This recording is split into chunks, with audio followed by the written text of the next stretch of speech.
এমন সময় হঠাৎ মনে হলো কি যেন ঘরের অন্ধকার অংশে চলে ফিরে বেড়াচ্ছে।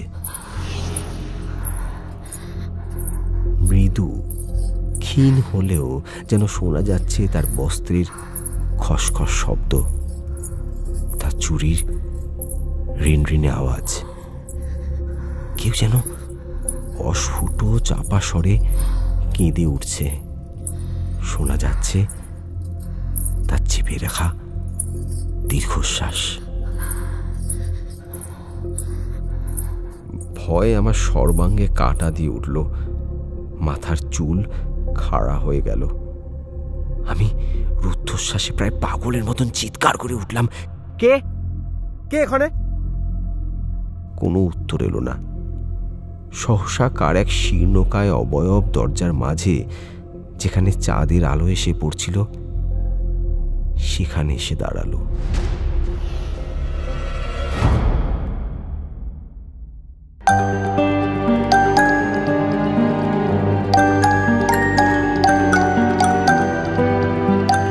আপনারা শুনছেন এক্সট্রিম আর্টসের বিশেষ নিবেদন ফিকশন ক্লাসিক্স। বাঙালি শুধু সিনেমা দেখে না, সিনেমা শোনেও। এক্সট্রিম আর্টসের বিশেষ নিবেদন ফিকশন ক্লাসিক্সে আজ আপনার জন্য একটি ভয়ের গল্প। প্রখ্যাত সাহিত্যিক হেমেন্দ্র কুমার রায়ের অভিশপ্তা কলঙ্কিনী। মূল গল্পটি কী নামে ছিল তা আমাদের জানা নেই। আমরা গল্পটি নিজেদের মতো করে পরিবেশন করছি। হেমেন্দ্র কুমার রায়ের জন্ম 2রা সেপ্টেম্বর 1888 ও মৃত্যু 18 এপ্রিল 1963। সৃষ্টি করেছেন বিমল কুমার, জয়ন্ত মানিক ও দস্যু দীনবন্ধুর মতো বিখ্যাত চরিত্রগুলি। শুনতে থাকুন আজকের ভয়ের গল্প, অভিশপ্তা কলঙ্কিনী। সেবার কাশীর মান মন্দির দেখতে গিয়েছিলাম। পূর্ণিমার সন্ধ্যা, নীল পদ্মের মতন আকাশ, আর নিচে বয়ে চলেছে শুভ্র সফেন গঙ্গার জলতরঙ্গ। এই রূপনগরীকে তার সম্পূর্ণতা দিতেই বোধহয় বসন্তের নবীন হাওয়া আজ প্রকৃতির দুয়ারে বয়ে চলেছে। মানমন্দির দেখা শেষ হয়েছিল, কিন্তু বসন্তের প্রকৃতির এই যৌবনশ্রীকে উপেক্ষা করতে পারলাম না। আস্তে আস্তে যখন ছাদের কিনারে গিয়ে বসলাম, আকাশে তখন চাঁদ উঠেছে। আমি কবি নই, কিন্তু তবু যেন মনে হলো আজ গঙ্গার এই চপল স্রোতের চাঁদের এই রূপালী আলো যেন মায়ার আলপনা এঁকে দিচ্ছে। যদি চেষ্টা করি তাহলে হয়তো এই সৌন্দর্য কাব্যের দু একটা ইঙ্গিত জানলেও জানতে পারি। অনেকক্ষণ বসেছিলাম, ঠিক কতক্ষণ তা জানি না। হঠাৎ আমার চমক ভেঙে গেল। পাশের কোথাও থেকে রাত 10টা বাজার ঢং ঢং শব্দ ভেসে এলো।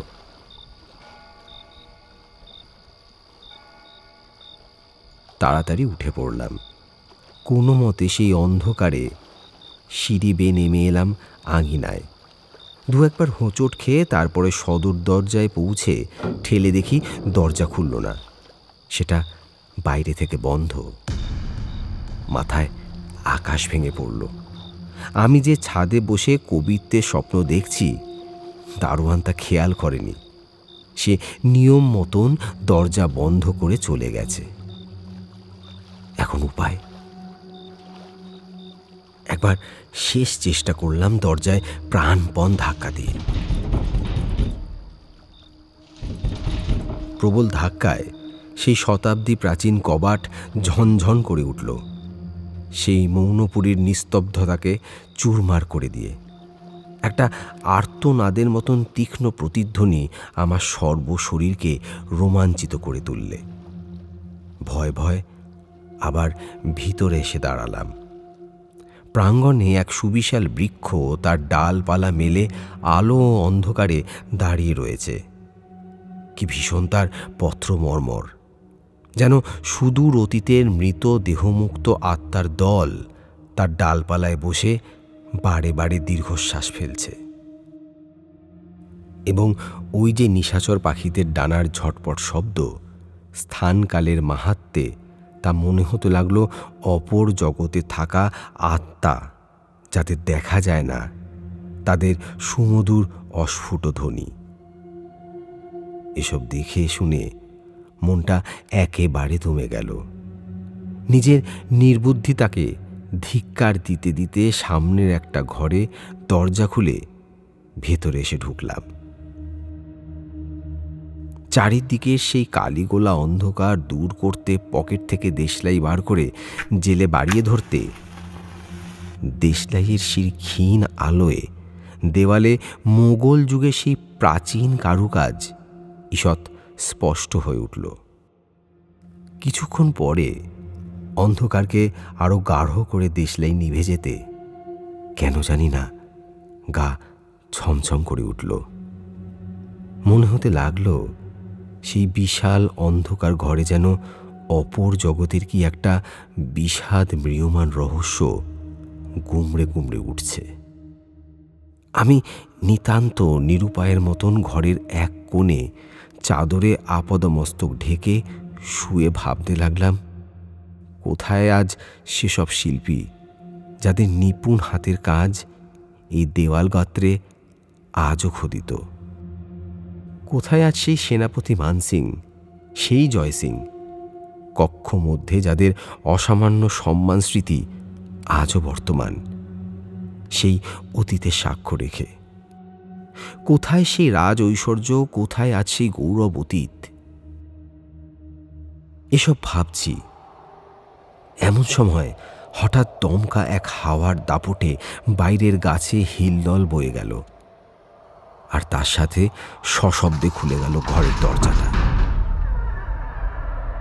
আধো ঘুম আধো জাগরণে মনে হলো আমার মুখের ওপরে ঝুঁকে পড়ে কে যেন অস্ফুট স্বরে বলে উঠল, কোথায় ওগো, কোথায়? এক লাফে উঠে বসে দেওয়ালে পিঠ দিয়ে চোখ কচলে তাকিয়ে দেখলাম খোলা দরজা দিয়ে চাঁদের আলো এসে ঘরের একাংশ আলোকিত করে তুলেছে। চারিদিক কি ভীষণ স্তব্ধ, আর সেই জনশূন্য অট্টালিকার ভেতরে সেই স্তব্ধতা যে কি ভয়াবহ, কি নিদারুণ, তা বলে বোঝাতে পারবো না। এমন সময় হঠাৎ মনে হলো কি যেন ঘরের অন্ধকার অংশে চলে ফিরে বেড়াচ্ছে। মৃদু ক্ষীণ হলেও যেন শোনা যাচ্ছে তার বস্ত্রের খসখস শব্দ, তার চুরির রিনরিনে আওয়াজ। কেউ যেন অস্ফুট চাপা স্বরে কেঁদে উঠছে। শোনা যাচ্ছে তার চেপে রাখা দীর্ঘশ্বাস। ভয়ে আমার সর্বাঙ্গে কাঁটা দিয়ে উঠল, মাথার চুল খাড়া হয়ে গেল। আমি রুদ্ধশ্বাসে প্রায় পাগলের মতন চিৎকার করে উঠলাম, কে কে এখানে? কোনো উত্তর এলো না। সহসা কার এক শীর্ণকায় অবয়ব দরজার মাঝে, যেখানে চাঁদের আলো এসে পড়ছিল, সেখানে এসে দাঁড়ালো।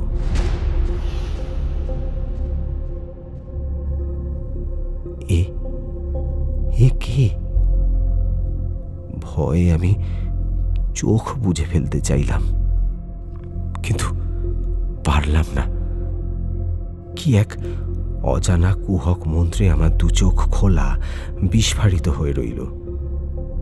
সেই অবস্থাতেই দেখলাম আমার সম্মুখে মাংসহীন সম্পূর্ণ কঙ্কাল সার শীর্ণ সেই অবয়ব আমার দিকে নিচু হয়ে নীরবে স্থির অপলক দৃষ্টিতে তাকিয়ে রয়েছে। অবস্থা বিপাকে আমার অজ্ঞান হয়ে যাওয়াই হয়তো উচিত ছিল, কিন্তু হলাম না। দেখলাম সেই কঙ্কালের হাতের বালা ঝুলে রয়েছে হাতে। বস্ত্র কেবল তার শুকনো শীর্ণ হাড়গুলিকে যেন আচ্ছাদনের মতন বেষ্টন করে রেখেছে কেবল। করোটে থেকে এক ঢাল চুল এসে অবিন্যস্তভাবে লুটিয়ে পড়েছে বুকের উপর। অক্ষিগোলকহীন কোটরকি অস্বাভাবিকভাবে দীপ্ত। এতক্ষণ সেই প্রেতিনীকে নিরীক্ষণ করছিলাম অসহায় দৃষ্টি নিয়ে। কোথায় ওগো, কোথায়? এতক্ষণে তার সেই অধরহীন ওষ্ঠ কেঁপে উঠে এই অসহ্য নীরবতা ভঙ্গ করলে। কাতর তৃষিত স্বরে সে বলে উঠলে, কোথায় ওগো, কোথায়? এতক্ষণ আমি অসহায় স্থবির হয়ে বসেছিলাম। তারপর সেই আগন্তুক আমার দিকে তার পা বাড়ালে। চকিতে আমার অসরতা কেটে গেল। আমি প্রাণপণে তারস্বরে চিৎকার করে উঠলাম, চলে যাও, চলে যাও, তুমি যেই হও না কেন। আর এক পা বাড়ালে আমি তোমাকে খুন করব। আমার সেই সাহস যেন মৃত্যুর সম্মুখে দাঁড়িয়ে থাকা কাপুরুষের অন্তিম সাহস মাত্র। ছায়ামূর্তি বলে উঠল, আগন্তুক, সে একদিন গেছে যেদিন আমি মৃত্যুকে ঠিক ঠিক তোমার মতোই ভয় পেয়ে চলতাম। এখন আমি জীবন মৃত্যুর থেকে অনেক বাইরে। সংসারের মোহ, ভয়, ভাবনা আমাকে আর ব্যথা দিতে পারে না আগের মতো। কিন্তু পৃথিবীর এই দুঃখ, যন্ত্রণা এখনো বেঁধে যেন পুড়িয়ে মারছে আমাকে। আজ তুমি আমাকে দেখে ভয় পাচ্ছ, কিন্তু কিন্তু আজকের এই অস্থিসার কঙ্কাল সেদিন ছিল কোমল, সুগঠিত। সে শরীর ছিল দেবকাঙ্ক্ষিত। আজকের এই হাত অস্থিময় কঙ্কালের। কিন্তু এমন দিনও গেছে যেদিন এই দুই হাতেই আমি রাজকণ্ঠ বেষ্টন করে থাকতাম। সেদিন গিয়েছে, যেদিন কেবলই দুটি চোখের সামনে এসে পড়ার জন্য কত কত পুরুষ হৃদয় না আকুল হয়ে থাকত। হায়, সেই দিনটা যেন কত যুগ আগের, ওগো কত যুগ আগের। আমি কোনো কথার উত্তর দিতে পারলাম না। যেমন স্থাণুর মতন বসেছিলাম, তেমনি অনড় বসে থাকলাম আতঙ্কে কাঠ হয়ে। ছায়ামূর্তি আমাকে বলে উঠল, তুমি শুনবে আগন্তুক আমার কথা। আজ কত শতাব্দী হলো আমার এই দোসরহারা আত্মা এই অট্টালিকায় ঘুরে ঘুরে কেঁদে কেঁদে মরছে। দুটো কষ্টের কথা বলবার জন্য আমার বুক ফেটে যাচ্ছে। আজ কত শতাব্দী ধরে আমি একা, কিন্তু এই শূন্য গৃহে কোনো দরদের দরদি তো খুঁজে পেলাম না। তুমি শুনবে আগন্তুক, শুনবে আমার কথা? আমি আবারও কথা বলার চেষ্টা করলাম, কিন্তু কোনো শব্দ উচ্চারণ করতে পারলাম না। তখন সেই ছায়ামূর্তি দরজা দিয়ে ঢুকে আসা জ্যোৎস্নায় বসে পড়তে তার অস্থি সকল মরমর করে উঠল। আমি খেয়াল করলাম তার চুল রেশমের মতন চিকন, কোমল। ম্লান হেসে বলতে আরম্ভ করল তার কথা। সে একদিন ছিল যখন এই চোখ, এই হাত, এই সুন্দর কেশরাশি দেখে কতজনে যে আমার এই রূপের আগুনে ঝাঁপ দিয়েছে পতঙ্গের মতো, তারই অত্যা নেই। কিন্তু আজ এই কেশ, এই রূপ দেখে আগন্তুক, তুমি কি আমার সাথে প্রেম করবে? না বন্ধু, না।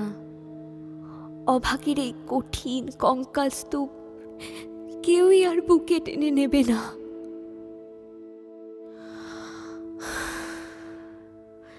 কিন্তু আমি কি বলতে কি বলছি পাগলের মতো। যাক, শোনো। গত জন্মে আমার নাম ছিল রাধা। রাজা জয়সিংহের রাজ অন্তঃপুরে রাজ আদরে আদরিণী হয়ে আমার দিন কাটত। আগেই বলেছি আমি রূপসী ছিলাম, কিন্তু থাক, আজ সেই রূপের বর্ণনার আর প্রয়োজন নেই, কারণ আজ আর কেউ তা বিশ্বাস করবে না।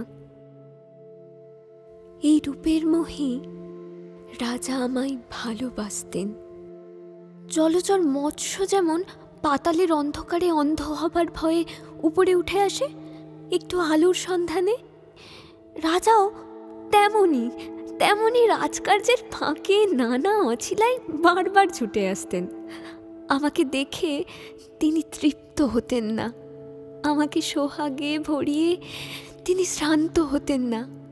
আমি ছিলাম তার প্রাণাধিক। একদিন শুনলাম রাজা কাশীধাম যাত্রা করবেন। আমি বাবা বিশ্বনাথকে কোনো দিন দেখিনি, তাই রাজা সেখানে যাবেন শুনে ভাবলাম বিশ্বনাথ দর্শনের আর এরকম সুযোগ কখনো পাব না। কাশীতে মহারাজের সাথে যাওয়ার আর্জি জানালাম। কত টালবাহানার পরে মহারাজ অবশেষে মত দিলেন। তার সাথে একসময় কাশী এসে পৌঁছালাম।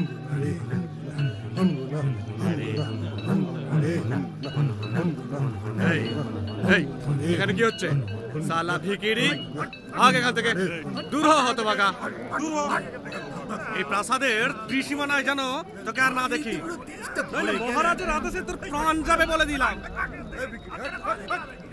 চারিদিকে ভিড় সরিয়ে ভিখারি খেদিয়ে আমার প্রহরাবিষ্ঠিত পালকি বাবা বিশ্বনাথের মন্দির তোরণে এসে উপস্থিত হলো। পালকির ভেতর থেকেই শুনতে পাচ্ছিলাম মন্দির চত্বর থেকে প্রহরীরা লোকেদের বার করে দিচ্ছে। শুনতে পাচ্ছিলাম তাদের কোলাহল। তা সত্ত্বেও মন্দিরের ভেতর থেকে ভেসে আসছিল বীণার ঝঙ্কার এবং আলাপিনীর মধুর রাগিনীর কণ্ঠে কে একজন যেন ভজন গাইছিল। জয় হরে শিব শম্ভু ত্রিপুরারি তারকেশ্বর জটাধারী জয়। সে কি স্বর্গীয় কণ্ঠস্বর, কিন্তু হঠাৎ গানটা থেমে গেল। বুঝলাম সেই গায়ককেও প্রহরীর দল তাড়িয়ে ছেড়েছে। কেন জানি না, সেই গায়ককে সচক্ষে দেখার বাসনা আমার মনে দুর্বার হয়ে উঠল। ধীরে ধীরে পালকির আবরণ সরিয়ে বাইরের পথের দিকে চেয়ে দেখলাম একবার। তারপরে যা দেখলাম, যেটা দেখব বলে কখনো আশা করিনি, তাই দেখতে পেলাম। একজন সুবেশ গৌরবর্ণ তরুণ মন্দিরের ভেতর থেকে বাইরে বেরিয়ে আসছে। তার মাথায় কোচকানো চুলের ঢেউ নেমে এসেছে কাঁধ পর্যন্ত। কপালে রক্তচন্দনের টিকা অগ্নির ন্যায় উজ্জ্বল। তার বিশালায়ত চোখের দৃষ্টি উজ্জ্বল অথচ শান্ত। তার পুষ্ট সবল হাতে ধরা তার মৌন বীণাটি। যুবতীর পেলব লাবণ্য আর পুরুষের অটল সরলতা যেন তার দেহে মিশে একাকার হয়ে গেছে। এই রূপ কি মানুষের নাকি দেবতার? সহসা যুবকের দৃষ্টি পালকির ফাঁক দিয়ে আমার পিপাসী দৃষ্টির প্রতি পড়তেই সে সচকিত হয়ে উঠল। কেন জানি না, আমি সেই যুবকের দৃষ্টিকে ব্যথিত করে পালকির অন্ধকারে যেতে পারলাম না। আমিও যেয়ে থাকলাম, আর যুবকও, ক্ষণিকের জন্য। তারপরে প্রহরী এসে আগন্তুককে সরিয়ে নিয়ে চলে গেল। চলে যাওয়ার মুহূর্তেও যুবক একবার যেন তার প্রাণ মন একত্র করে এক দৃষ্টিতে আমাকে দেখে গেল।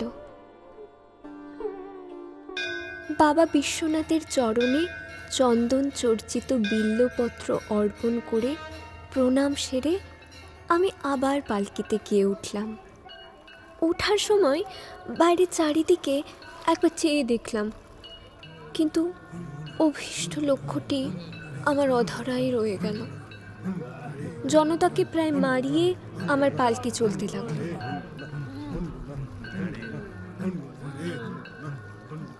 চারিদিকে বাবা বিশ্বনাথের নামে ভক্তের হৃদয় ভক্তিস্রোতে উচ্ছ্বাসিত হয়ে উঠেছিল, কিন্তু সেই উচ্ছ্বাস আমার কানে এলো না।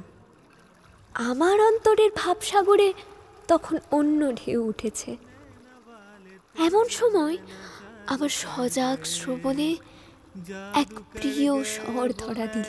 जादू कर गए नैना वाले तेरे, नैना जादू कर गए, तीर बन के मेरे सीने में उतर गए, नैना वाले तेरे, नैना जादू कर হঠাৎ गए, সেই পরিচিত স্বর এসে ধরা দিল কানে। नैना जादू कर गए, जादू कर गए वो नैना जादू कर गए।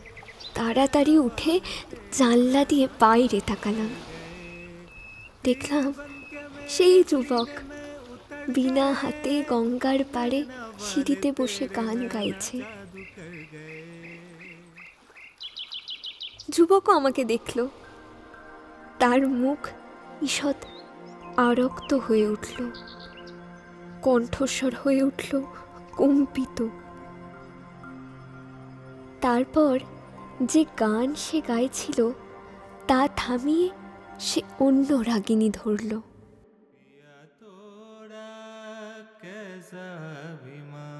আধারে তার চোখের দীপ্তি দেখে মনে হলো যেন মেঘের আধারে বিজুলির মতো আলপনা ফুটে উঠেছে। তেমনি সেই দুটি চোখের উপরে হৃদয়ের গোপন ভাষা বিলিখিত হয়ে উঠেছিল। বসন্তের নীরব ইঙ্গিত বুঝে কোকিল যেমন পঞ্চমে সাড়া দেয়, ওগো কুমুল নয়না, তোমার চোখে লিখিত হৃদয়ের গোপন ভাষা বুঝতে পেরে আমার চিত্ত তেমনই সাড়া দিয়ে উঠেছে। আমি দাসীর দিকে ফিরে তাকালাম। আমার আকস্মিক আচরণ দেখে সে যথেষ্ট অবাক হয়েছিল। যুবকের দিকে আঙুল দেখিয়ে তাকে নিচু কণ্ঠে বললাম, ওকে সবার চোখের আড়াল করে এখানে একবার নিয়ে আসতে পারবে? কিন্তু মহারাজ যদি জানতে পারেন তাহলে তো আমার কাঁধে আর মাথা থাকবে না। আরে না, তোর মাথা তোর কাঁধেই থাকবে। মহারাজ এখন এদিকে আসবে না। বল, তুই এই কাজ পারবি কি পারবি না? যদি পারিস তাহলে 1000 মোহর পুরস্কার দেব। দাসীর উপর আমার যথেষ্ট বিশ্বাস ছিল, কিন্তু আমার কথা শুনে ওর মুখ ভয়ে বিবর্ণ হয়ে উঠল। আমি তার হাত চেপে ধরে বললাম, কি রে, বল, পারবি? খানিক ইতস্তত করে তারপর সে সম্মতি জানালো। অট্টালিকার গোপন দ্বার আমাদের মিলন সাধন করে দিল। যুবক আমার সামনে, আমি তার সামনে। চারিদিকে নিস্তব্ধ, কেবল ভাগীরথীর অবিরাম কলতানে আমাদের মিলন উৎসব ধ্বনিত হয়ে উঠছিল। উভয়ে নীরবে একে অপরকে দেখে নিচ্ছিলাম। যুবক বলল, আমার জীবন সার্থক। আমার নারী জন্ম আজ ধন্য হয়ে গেল। সহসা দরজা খুলে গেল। ভয়ার্ত মুখে দাসী এসে জানালো, তাড়াতাড়ি করুন, মহারাজ এদিকেই আসছেন, তাড়াতাড়ি করুন। আমার পায়ের তলার মাটি সরে গেল। চোখের সামনে সহসা যেন অন্ধকার নেমে এলো। আমি কোনো উপায়ান্তর না দেখে জানলার একদিকে পর্দা সরিয়ে তাড়াতাড়ি যুবককে ঠেলে ঢুকিয়ে দিলাম। তারপরে কোনো রকমে তাড়াতাড়ি করে বিছানায় বসে আত্মসংবরণ করেছি। এমন সময় হাসি মুখে মহারাজ ঘরে এসে ঢুকলেন। আমার ডান হাতটি নিজের হাতের মধ্যে নিয়ে মহারাজ কোমল স্বরে বললেন, পিয়ারি, তোমার কাছ থেকে দুদণ্ড দূরে থেকেই আমার মনে হচ্ছিল যেন এক যুগ তোমাকে ছেড়ে আছি। ভীত দৃষ্টিকে যথাসম্ভব গোপন করে আমি বললাম, মহারাজ, দাসীর প্রতি এ আপনার করুণা।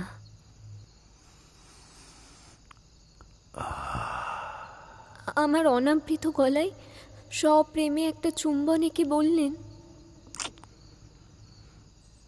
তুমি বোধহয় আমাকে জাদু করেছ পিয়ারি। আমি এ কথার জবাব না দিয়ে মুখ নিচু করে আঙুলে আঁচল জড়াতে লাগলাম।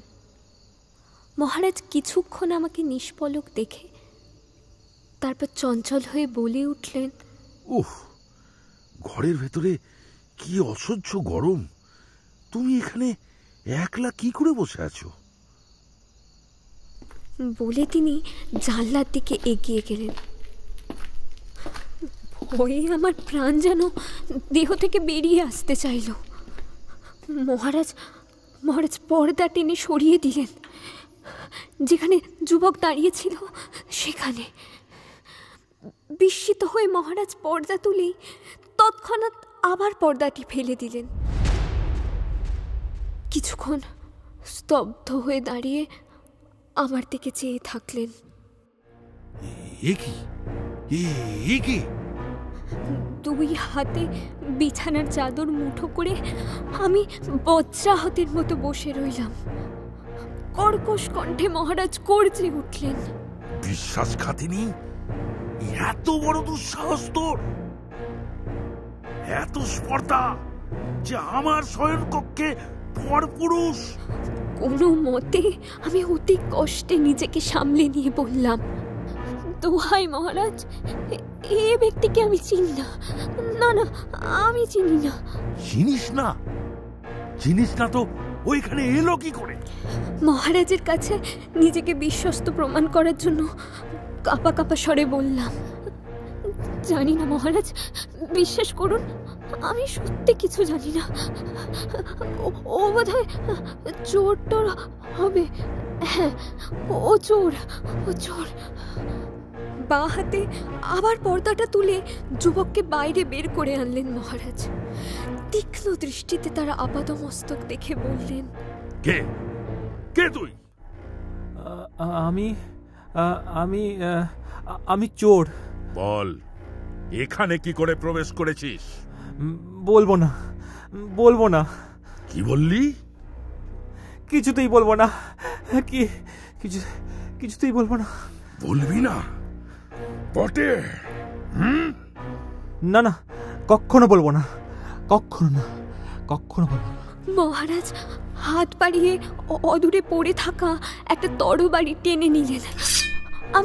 আমি গিয়ে তার হাত ধরে বললাম, মহারাজ, দোহাই আপনার, সামান্য এক চোরের রক্তে আপনার পবিত্র তরবারি কলঙ্কিত করবেন না। দোহাই মহারাজ, আমার কথা শুনুন। তারপর যুবকের দিকে ফিরে ভৎসনার স্বরে বললাম, এখানে কি করে এসেছিস তুই? খুলে বল। যুবক এতক্ষণ বুকের উপর দু হাত চেপে ধরে চুপচাপ দাঁড়িয়েছিল। আমার কথা শুনে বিদ্যুৎ বৃষ্টির মতো কেঁপে উঠল। আমার চোখে চোখ রেখে তারপর যুবক বলল, আমি তুচ্ছ চোর নই, আমি তোমাকে চুরি করে দেখতে এসেছিলাম। জ্বলন্ত অগ্নিশিখার মতো উগ্র মূর্তিতে মহারাজ চিৎকার করে উঠলেন। কি বললি তুই? এত বড় সাহস! একটুও বিচলিত না হয়ে যুবক অভিভূত কণ্ঠে বলল, হ্যাঁ, চুরি করেই তোমাকে দেখতে এসেছিলাম সখী, শুধু তোমাকে। হ্যাঁ, ওই মন্দিরের পথে তোমাকে প্রথমবার দেখেছিলাম। তারপর তুমি জানো না, তোমাকে দেখার পরই আমার মন তোমার পায়ে সঁপে দিয়েছিলাম।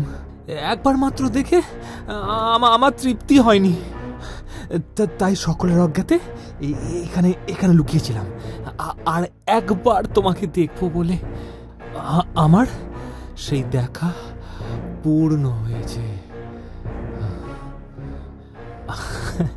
আর এখন আমি মরলেও শান্তি। না মহারাজ, না, আপনার প্রিয়তমার কোনো দোষ নেই। যা দোষ সব আমার। আমি দোষ করেছি, সব দোষ আমার।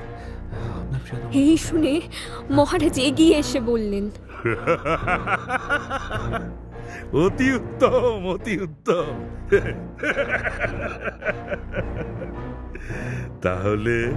তাহলে তোকে একটা নতুন শাস্তি দেব। তোর যে চোখ দিয়ে বড় স্ত্রীর পবিত্রতার দিকে তাকিয়েছিস, সেই চোখই আমি নষ্ট করে দেব। প্রহরী, প্রহরী! আদেশ মাত্রই প্রহরী ঘরে এসে ঢুকলো। তারপর যুবকের দিকে দেখিয়ে মহারাজ বললেন, এই হতভাগাটাকে এখনই টানতে টানতে বাইরে নিয়ে যা, তারপরে অন্ধ করে বাইরে ফেলে দিয়ে আয়। যুবক হাসি মুখে নীরবে সেই ভীষণ শাস্তির কথা শুনল। তারপর বিনা বাধায় প্রহরীর সাথে চলল। যেতে যেতে একবার আমার দিকে তাকিয়ে মলিন হেসে গেল। উফ ভগবান, সেই দৃষ্টিতে যে কি গভীর ভাব ছিল বুঝতে পেরে আমার আত্মা কেঁপে উঠল।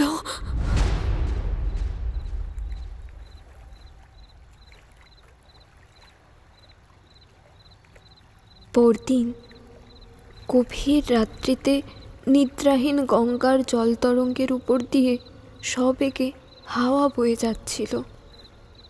ঘুমন্ত মহারাজের শিথিল আলিঙ্গনের ভিতরে হঠাৎ আমার ঘুম ভেঙে গেল।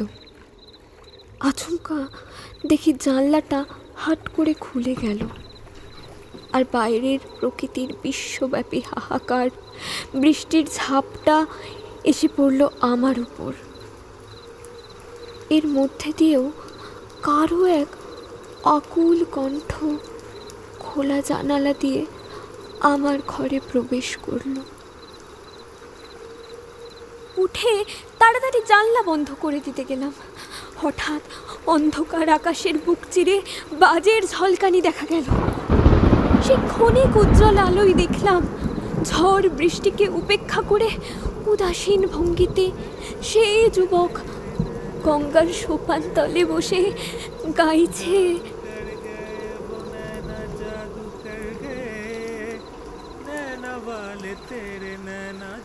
সে কে গো, সে কে?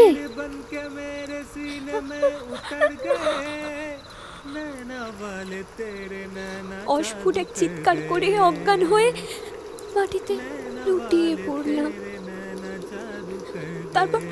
তারপর প্রতি রাত্রে তার হতাশ সঙ্গীত তীক্ষ্ণ ধার অস্ত্রের মতো আমার বুকে এসে বিদ্ধ। আমার সকল সুখ, দুঃখ, শান্তি, আনন্দ এই জন্মের মতো ঘুচে গেল।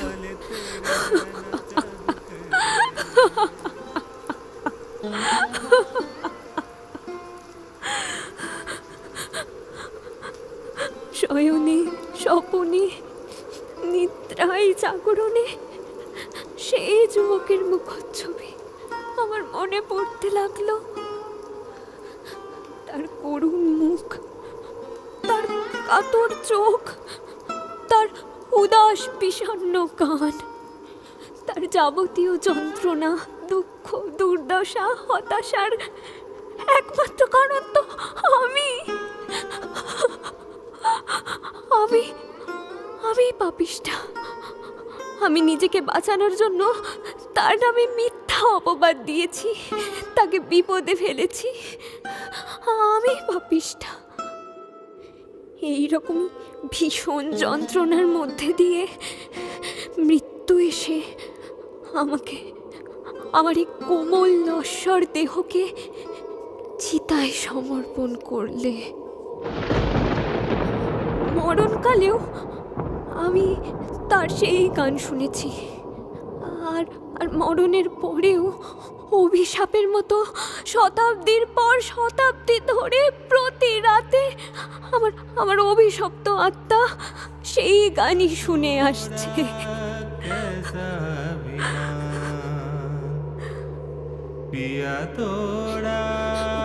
ওই যে শোনো শোনো, ওই শোনা যাচ্ছে। শুনতে পাচ্ছ না তুমি? হ্যাঁ হ্যাঁ, পাচ্ছ? শুনতে পাচ্ছ? শোনো শোনো শোনো। হে অন্ধ যুবক, মার্জনা করো আমায়, ক্ষমা করো। আমি যে আর শুনতে পাচ্ছি না। ওকে পায়ে পড়ি, আমি আর শুনতে পাচ্ছি না, ক্ষমা করো।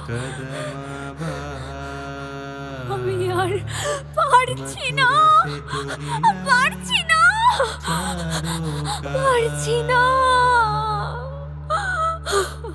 नहीं आए, नहीं आए केसरिया बलना, पारছি না, পারছি না, বন্ধ করো, পারছি না, পারছি না, বন্ধ করো। कैसा दिया तोड़ा,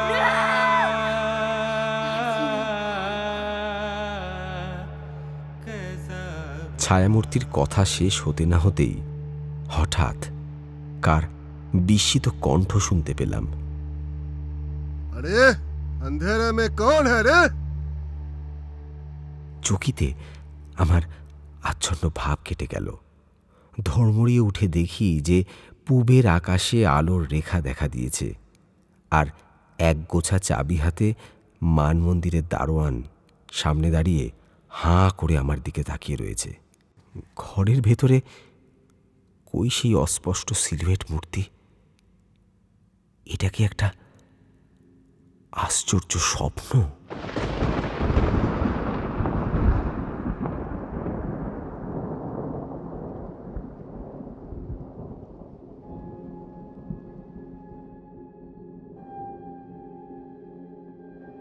শেষ হলো ফিকশন ক্লাসিক্সের আজকের গল্প অভিশপ্তা কলঙ্কিনী। কাহিনী হেমেন্দ্র কুমার রায়, লেখকের ভূমিকায় রূপম রায়, নারী শারণ্যা, দাসী বনানী, ভিখারি যুবক অর্ঘ্য, চৌকিদার সঞ্জয় ও মহারাজের ভূমিকায় সৌগত বন্দ্যোপাধ্যায়। সমবেত কণ্ঠে বিকাশ, সঞ্জয়, দেবজ্যোতি ও অর্ঘ্য। ভাষান্তর ও নাট্যরূপ অনুদেব। ধ্বনি সম্পাদনা ও আবহ নির্মাণ অর্ঘ্য। ব্যবস্থাপনা বিকাশ ও সঞ্জয়। শব্দপ্রয়োগ, সম্পাদনা ও সমগ্র পরিচালনায় দেবজ্যোতি। ভালো লাগলে চ্যানেলটি অবশ্যই সাবস্ক্রাইব করুন আর শুনতে থাকুন ফিকশন ক্লাসিক্স।